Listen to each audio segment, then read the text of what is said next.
어, 전능하신 하나님 아버지, 오늘도 우리가 예수 그리스도의 이름으로 모이게 해주셔서 감사드립니다. 주님께서 우리 가운데 계시오니 영광을 받으시고 말씀을 인도하사 주님의 진리를 밝게 드러내시옵소서. 우리를 위하여 죽으시고 부활하시며 하나님의 오른편에 앉아 계신 주 예수 그리스도를 저희들이 더욱더 바라보게 하시고 우리 마음 가운데 보내주신 성령님으로 우리를 충만하게 해주시기 바랍니다. 이 가정에 복주사 하나님의 임재 가득한 가정이 되게 하시옵소서. 이 시간 말씀을 주의 손에 의탁하오니 인도해 주옵소서. 감사를 드리며 우리를 구원해 주신 주 예수 그리스도 이름으로 기도했습니다. 아멘. 자, 오늘은 로마서 9장 14절부터 33절까지 말씀을 살펴보겠습니다. 오늘 약속의 아이들 세 번째 시간을 갖겠습니다. 오늘 말씀은 지난 시간에 이어서 하나님의 아이들이라고 불리워지는 것은 육체를 따라 난 것이 아니고 약속의 아이들로서 오직 하나님께서 부르신 자들을 하나님의 아이들 이렇게 부르신다는 것을 볼 수가 있습니다. 잠시 로마서 9장 8절 말씀을 보시면 곧 육체의 아이들인 자들 즉 이들이 하나님의 아이들이 아니요 오직 약속의 아이들이 그 씨로 여겨지느니라 이렇게 주님께서 말씀에 기록하셨음을 우리가 볼 수가 있습니다. 그래서 앞서서 아브라함에게는 이스마엘이 있었지만 이삭이 약속의 아이였기 때문에 그가 하나님의 아이가 되었다는 것을 설명을 했고 또한 야곱에게도 이삭에게도 에서가 있었지만 이삭에게 에서도 있었지만 야곱이 약속의 아이였기 때문에 그 야곱이 하나님의 아이가 되었다는 사실을 설명을 했습니다. 자, 오늘 본문의 말씀 로마서 9장 14절 말씀 보시면 그런즉 우리가 무슨 말을 하리요? 하나님께 불의가 있느냐? 결코 있을 수 없느니라 이렇게 말씀을 하십니다. 하나님께서 그분이 목적을 하셔서 행위로 말미암지 않고 하나님께서 부르신 자가 약속의 아이가 되었다는 그 사실이 하나님께 불의가 있는 것이 아니라는 것을 말씀하고 있습니다. 왜냐하면 이것은 하나님의 주권이기 때문이죠. 하나님께서 모든 것을 창조하셨고 그분의 목적대로 일하시는 분이기 때문에 하나님의 주권이기 때문에 그분께 뭐라고 할 수가 없습니다. 15절 말씀 보게 되면 그분께서 모세에게 이르시되 내가 긍휼을 베풀 자에게 긍휼을 베풀고 내가 불쌍히 여길 자를 불쌍히 여기리라 하시나니 이렇게 말씀에 기록되어 있습니다. 이 하나님의 말씀은 출애굽기 33장 19절에서 주께서 모세에게 말씀하신 바를 그대로 인용을 한 것인데요. 잠깐 출애굽기 33장 19절 말씀 성경책으로 한번 보겠습니다. 출애굽기 33장 19절 말씀 보시면 다음과 같이 기록되어 있습니다. 그분께서 이르시되 내가 내 모든 선함을 내 앞에 지나가게 하고 주의 이름을 내 앞에 선포할 것이요 또 내가 은혜를 베풀 자에게 은혜를 베풀고 내가 긍휼을 베풀 자에게 긍휼을 베풀리라 하시고 이렇게 하나님께서 모세에게 말씀을 하셨습니다. 은혜를 베풀 자에게 은혜를 베푸시고 긍휼을 베풀 자에게 긍휼을 베푸시겠다라는 것은 하나님의 주권을 말씀하고 계시는 거죠. 그래서 다시 본문의 말씀으로 돌아가서 로마서 9장 16절 말씀을 보시겠습니다. 그런즉 이와 같이 그것은 원하는 자에게서 나지도 아니하고 달리는 자에게서 나지도 아니하며 오직 긍휼을 베푸시는 하나님에게서 나느니라 이렇게 말씀을 하십니다. 다시 말해서 그 사람의 원함과 사람의 노력 때문이 아니고 오직 긍휼을 베푸시는 하나님이 어떤 사람을 택하셔서 긍휼을 베푸시는 일이 있다라는 것입니다. 이제 17절 말씀을 보시면 성경 기록이 파라오에게 이르기를 내가 바로 이 목적을 위해 너를 일으켰나니 이것은 내가 내 안에서 내 권능을 보이고 내 이름을 온 땅에 두루 밝히 알리려 함이니라. 이렇게 주께서 말씀하셨습니다. 이 말씀 속에서 하나님께서 파라오를 일으킨 목적을 우리에게 말씀을 인용하십니다. 그것은 내가 내 안에서 내 권능을 보이고 내 이름을 온 땅에 두루 밝히 알리려 함이니라. 이렇게 말씀하셨습니다. 예, 파라오를 일으키신 하나님의 목적에 대해서 방금 로마서 9장 17절에서 하나님께서 말씀을 인용하셨습니다. 이제 18절 말씀 보시게 되면 그런즉 그분께서 긍휼을 베풀 자에게 긍휼을 베푸시고 또 강팍하게 할 자를 친히 강팍하게 하시느니라. 이렇게 말씀하셨습니다. 이 말씀 속에서 사도 바울은 하나님의 주권을 다시 한번 강조하고 있습니다. 즉 하나님께서 긍휼을 베푸시기로 택하신 자에게 긍휼을 베푸시고 강팍하게 할 자에게 강팍하게 하는 것이 주님의 주권이라는 것입니다. 이제 19절 말씀 보시면 그러면 내가 내게 말하기를 어찌하여 그분께서 여전히 허물을 찾으시느냐 누가 그분의 뜻을 거역하였느냐 하리니. 자, 앞서서 이러한 그 하나님의 주권에 대한 말씀을 어떤 사람이 들었을 때 그러면 모든 것이 하나님의 목적대로 이루어지는 것이라고 한다면 하나님께서 어떤 허물을 찾으시는 것이 부당하시다라는 것을 말하고 있습니다. 그러면 하나님의 뜻을 거역하는 자가 없을 것이라는 그러한 질문을 할 것이라는 것입니다. 그러나 20절에서 말씀하시기를 아니라 오 사람아 내가 누구이기에 하나님께 대꾸하느냐 지어진 것이 자기를 지은 이에게 말하기를 어찌하여 나를 이렇게 만들었소 하겠느냐 이렇게 말씀하고 계십니다. 이 말씀은 다른 어떤 것보다도 하나님의 주권을 인정하라는 뜻입니다. 다시 말해서 창조물은 창조주에게 대꾸할 수가 없습니다. 창조주께서 자신의 목적대로 어떤 것을 만드셨을 때 그 지어진 것이 어찌하여 나를 이렇게 만들었소 할 수가 없다는 것입니다. 이것은 창조주의 목적하신 대로 모든 것이 이루어진 것이기 때문입니다. 21절 말씀을 보시게 되면 토기장이가 같은 덩어리에 진흙으로 한 그릇을 만들어 존귀에 이르게 하고 다른 하나를 만들어 수치에 이르게 할 권한이 없겠느냐라고 말씀하십니다.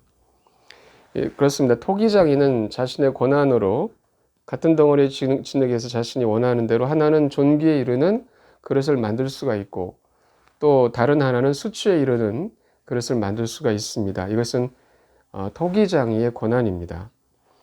이제 22절 말씀 보시게 되면 만일 하나님께서 자신의 진노를 보이고 자신의 권능을 알리기 위해 파멸시키기에 합당한 진노의 그릇들에게 심히 오래 참으심으로 인내하시고 이렇게 말씀하고 계십니다.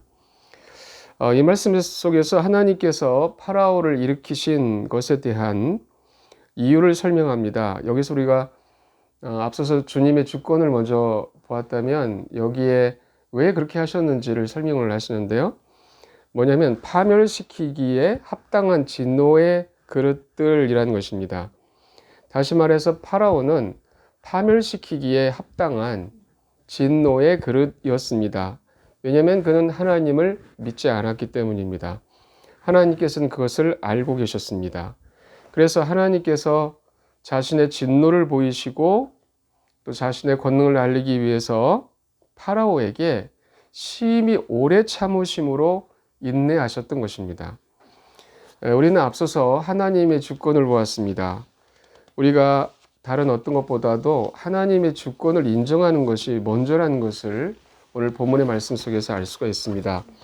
우리가 이유를 알고자 하지만 하나님께서 왜 그렇게 하셨는지 그 이유를 알고자 하지만 이유보다 더 중요한 것은 하나님의 주권을 인정하는 것입니다.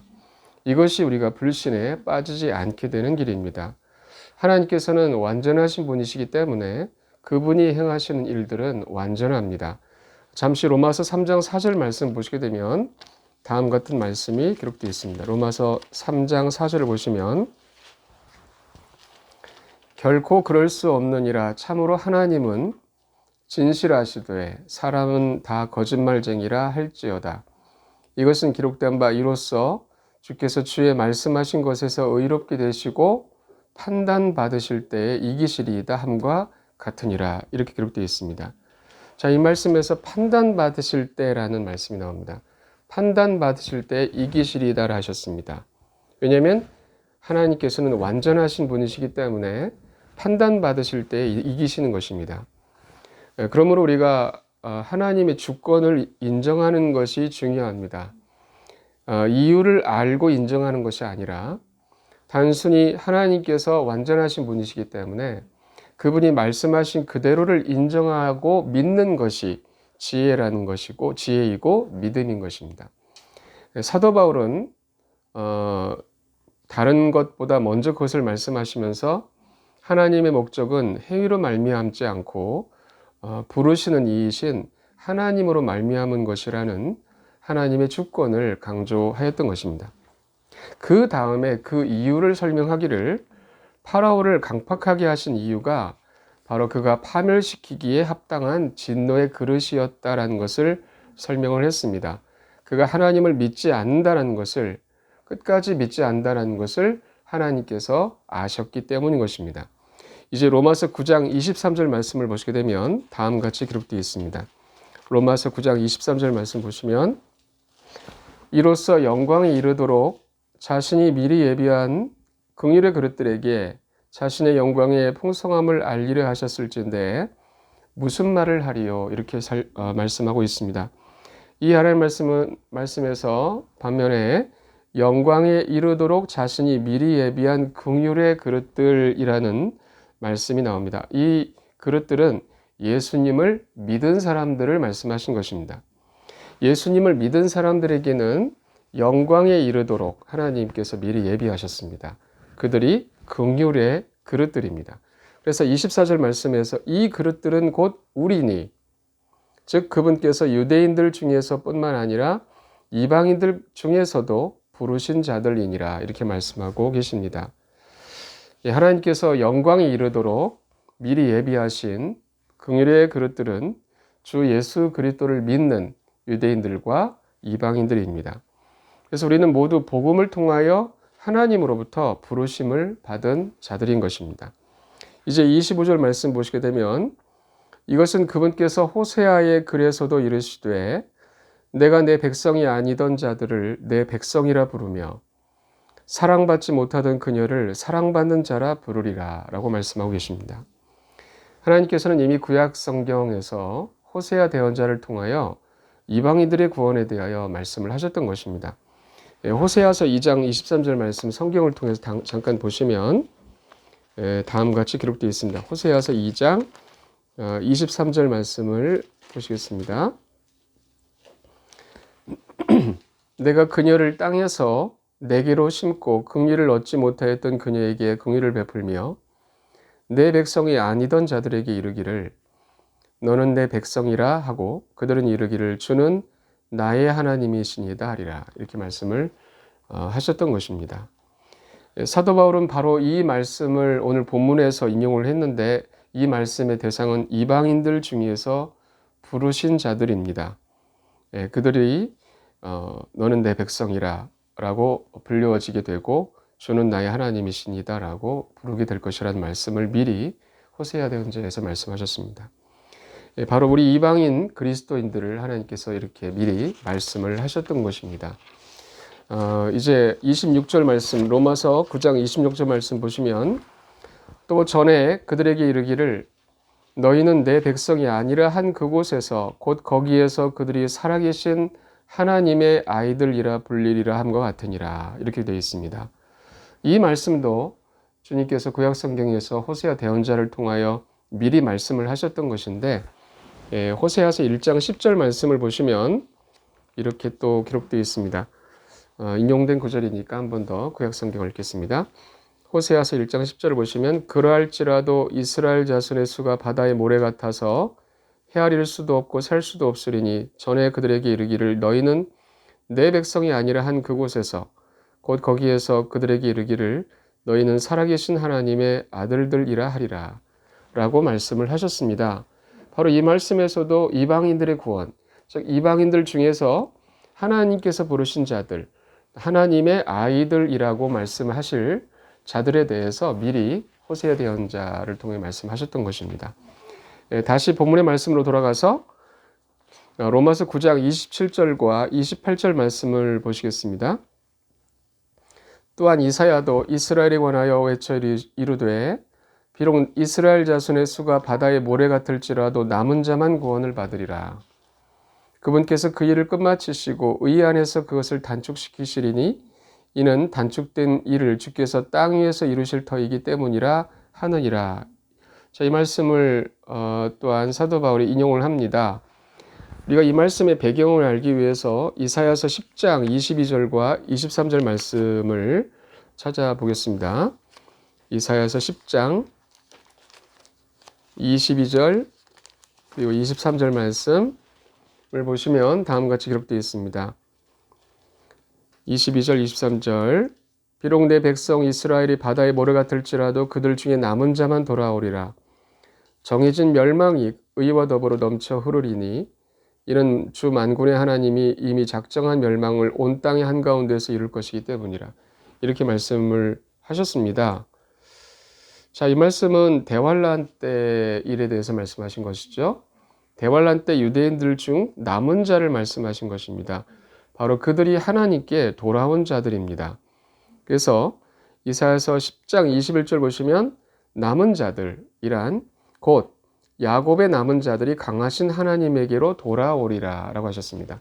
하나님께로 돌아올 사람들, 돌아오는 사람들, 대환란 때 그들을 남은 자라고 말씀을 하십니다.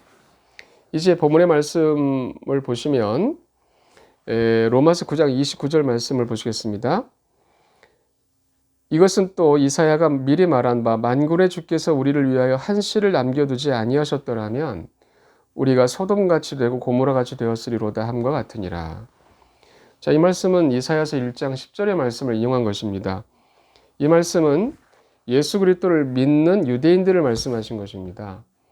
여기서 주께서 언급하신 그 소돔과 고모라는 하나님께서 진노하셔서 완전히 소멸시키신 그 거주자들을 완전히 소멸시키신 두 도시들을 의미하고 있습니다.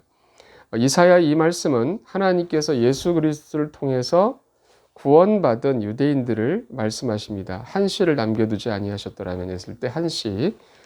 요한계시록 12장 17절 말씀을 보시면 그 씨가 바로 대환란 때 남은 자들이라는 것을 알 수가 있습니다. 요한계시록 12장 17절 말씀, 요한계시록 12장 17절 말씀을 보시게 되면 다음과 같이 기록되어 있습니다.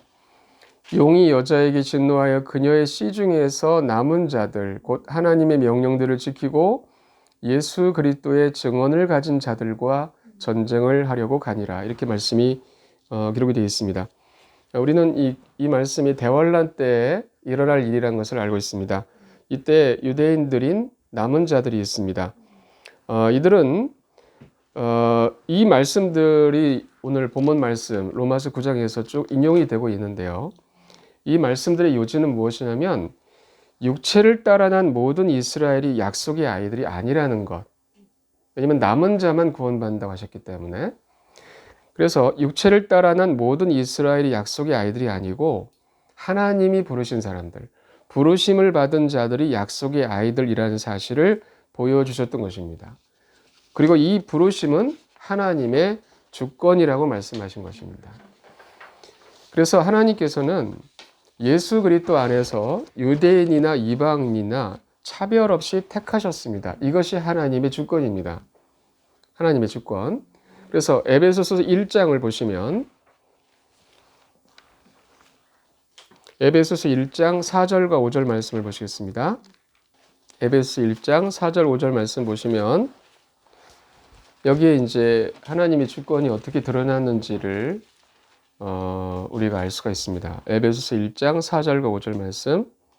곧 우리가 사랑 안에서 자신 앞에 거룩하고 흠이 없게 하시려고 세상의 창건 이전에 그분 안에서 우리를 택하셨으며 자신의 크게 기뻐하시는 뜻에 따라 우리를 예정하사 예수 그리스도를 통해 자신의 아이로 입양하심으로써 이것이 하나님의 주권입니다.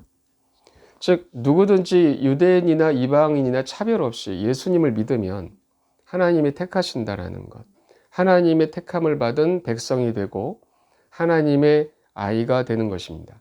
이것이 주님이 정하신 것입니다. 주님의 주권입니다. 이제 로마서 9장 30절 말씀을 보시겠습니다. 로마서 9장 30절 말씀을 보시면 그런즉 우리가 무슨 말을 하리요? 의를 따르지 아니한 이방인들은 의 곧 믿음에서 난 의에 이르렀으나, 이렇게 말씀을 하십니다. 그러니까 오늘날 하나님께서는 예수 그리스도 안에서 사람을 택하시는 것이기 때문에 이것이 하나님의 주권이라는 것을 말씀을 드렸죠. 그래서 의를 따르지 아니한 이방인들이라 할지라도 이 구약 성경을 보게 되면 이스라엘 백성들이 이방인들을 뭐라고 불렀냐면 개라고 불렀어요. 굉장히 부정한 자들이라고 불렀는데 저들이 어떻게 하나님의 아이들이 되느냐, 그 의미거든요. 근데 하나님의 주권이 그렇다는 거죠. 하나님께서 예수 그리스도 안에서 사람을 택하시기 때문에 의를 따르지 아니한 이방인들이라 할지라도 저와 여러분들이 이방인들이죠. 우리가 예수 그리스도를 믿음으로써 의롭게 되었습니다.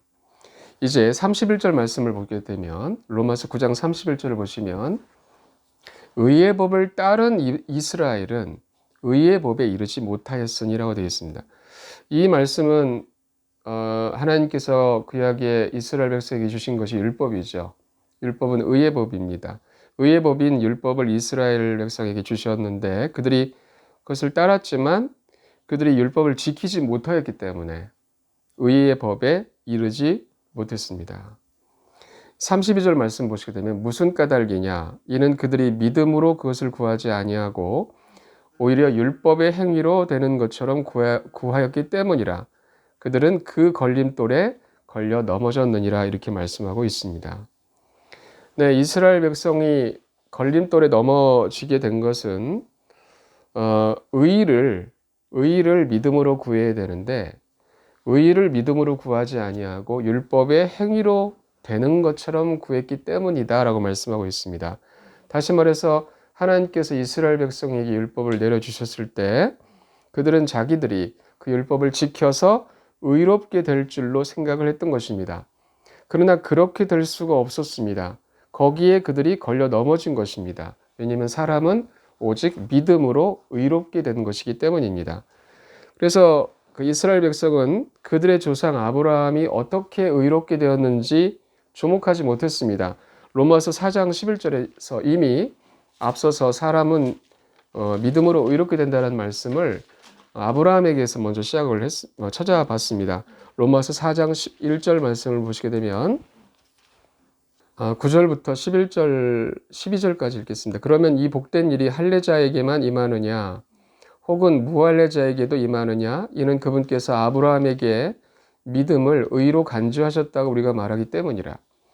그러면 그것을 어떻게 의로 간주하셨느냐? 그가 할례받은 때였느냐? 할례받지 않은 때였느냐?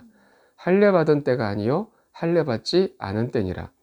그가 할례 표적 곧 아직 할례받지 않은 때에 그가 소유한 믿음의 의를 봉인한 표적을 받았으니 이것은 그가 할례를 받지는 아니하였으나 믿는 모든 자들의 조상이 되어 의가 그들에게도 인정되게 하려 하며 또 할례자들에게 속할 뿐만 아니라 또한 우리 조상 아브라함이 아직 할례 받지 않은 때에 소유한 그 믿음의 발자취를 따라 걷는 자들에게 할례의 조상이 되려 함이니라 이렇게 말씀하고 계십니다.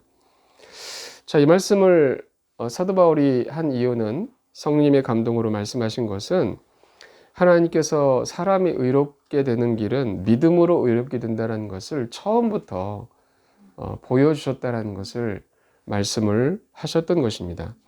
이제 로마서 9장 33절 말씀을 보시면 다음과 같이 기록되어 있습니다. 로마서 9장 33절 말씀 보시면 이것은 기록된 바 보라 내가 걸림돌과 실족하게 하는 반석을 시온에 두노니 누구든지 그를 믿는 자는 부끄러움을 당하지 아니하리라 함과 같으니라 이렇게 말씀하고 계십니다. 자, 이 말씀은 이사야서 28장 16절 말씀을 인용한 것입니다. 잠깐 구약성경 이사야서 28장 16절 말씀을 잠깐 보시겠습니다. 28장 16절을 보시면 그러므로 주 하나님이 이같이 말하노라. 보라, 내가 한 돌을 시온에 두어 기초로 삼으리니 곧 단련한 돌이요 보배로운 모퉁이 돌이며 견고한 기초로다. 믿는 자는 다급하지 아니하리로다. 이렇게 말씀하셨습니다. 여기서 걸림돌과 실족하게 하는 반석은 다른 말씀도 인용이 됐는데요. 예수님을 의미하고 있는 것입니다. 베드로전서 2장 7절과 8절 말씀을 잠깐 보시겠습니다. 베드로전서 2장 7절 8절 말씀, 베드로전서 2장 7절 8절 말씀을 제가 읽겠습니다. 그러므로 그분께서 믿는 너희에게는 보배로우시나 불순종하는 자들에게는 건축들이 거부한 그 돌이 되셨느니라. 바로 그 돌이 모퉁이의 머릿돌이 되고 걸림돌과 실족하게 하는 반석이 되되 순종하지 아니하여 말씀에 걸려 넘어지는 자들에게 그리 되었나니 그들은 또한 그렇게 되도록 정하여졌느니라. 이렇게 말씀하고 계십니다. 이 말씀을 통해서 예수님을 의미하고 있다는 것을 알 수가 있죠. 예수님께서는 예수님을 믿지 않는 자들에게 걸림돌과 실족하게 하는 반석이 되셨다라는 말씀입니다. 이것은 유대인들 중에 많은 이들이 율법으로 의롭게 되는 줄 알고 있었기 때문에 예수님을 믿지 않고 그분을 거절했던 것입니다. 그래서 예수님이 걸림돌과 실족하게 하는 반석이 되었다 이렇게 말씀하고 계시고요. 결과적으로 예수님을 믿지 아니한 그들은 다 지옥에 갔죠. 그러므로 약속의 아이들이라는 것은 예수 그리스도 안에서 하나님이 부르신 자들인 것입니다. 자, 다시 우리가 로마서 9장 6절부터 8절까지 말씀을 같이 살펴보겠습니다. 로마서 9장 6절부터 8절까지 말씀 보시면 그러나 하나님의 말씀이 효력을 상실한 것 같지 아니하니 이는 이스라엘에게서 난 자들이 다 이스라엘이 아니요 또한 그들이 아브라함의 씨라고 해서 다 아이들은 아니기 때문이라. 오직 이삭 안에서 내 씨가 부름을 받으리라 하셨으니 곧 육체의 아이들인 자들 즉 이들이 하나님의 아이들이 아니요 오직 약속의 아이들이 그 씨로 여겨지느니라. 이렇게 말씀을 하셨습니다. 이 말씀에 대한 해설이 뒤이어 나온 것입니다. 자, 오늘 여기까지 공부를 하고 자, 기도하고 마치겠습니다. 같이 기도하겠습니다. 은혜로우신 하나님 아버지, 하나님께서 하나님의 백성의 아이던 자들인 저희들을 예수 그리스도 안에서 다시 태어나게 하시고 하나님의 백성이 되게 하셨음을 인하여 감사를 드립니다. 저희들을 주님이 사랑하셔서 십자가에 못 박혀 우리를 위해 죽으시고 주님의 흘리신 피로 우리의 죄값을 다 지불하셨으며 하나님의 아이들이 되게 하셔서 하나님의 백성들로서 아버지 하나님의 은혜와 영광을 누리게 하신 주님의 높으신 뜻과 은혜를 찬양하고 감사를 드립니다. 우리가 하나님 말씀을 보는 가운데 하나님의 주권을 먼저 보았습니다. 저희들이 왜 육체에 따른 이스라엘 백성이 하나님의 아이들이 아닙니까? 라는 질문에 대해서 행위로 말미암지 않고 또 육체로 말미암지 않고 약속의 아이들이 하나님의 아이들이고 또 부르심을 받은 자들이 하나님의 아이들이라는 것을 말씀을 통해서 보여주심으로써 하나님께서 예수 그리스도 안에서 유대인이나 이방인이나 차별 없이 다 하나님의 아이들이 되게 하셨음을 우리가 말씀을 통해서 보았습니다. 우리가 성경을 볼 때 언제나 하나님의 주권을 인정하는 자들 되게 하시고 하나님께서 완전하신 분이시므로 언제나 하나님께서 말씀하신 그대로를 우리가 인정하게 하시고 그래서 저희들이 어떤 상황 가운데서도 실족하지 않고 주님의 말씀 안에 거하여 승리하는 삶을 살아갈 수 있도록 아버지 하나님께서 또한 이 말씀을 통해서 인도해 주시기를 원합니다. 또한 우리가 이유를 당장에는 알지 못한다 할지라도 주님이 말씀하신 것에 엎드리게 하시고 주님께 순종하여 길을 갈 수 있도록 하나님 인도해 주시기를 원합니다. 이 시간 주님께서 여기 계신 모든 분들에게, 저와 모든 분들에게 은혜의 빛을 비추사 주님의 영광을 우리 각자 안에서 성령을 통해 나타내시옵소서. 감사를 드립니다. 우리를 구원해 주신 예수님의 보혈을 힘입어 간구하였사오니 주여 역사해 주시옵소서. 감사를 드리며 우리를 구원해 주신 주 예수 그리스도 이름으로 기도했습니다. 아멘.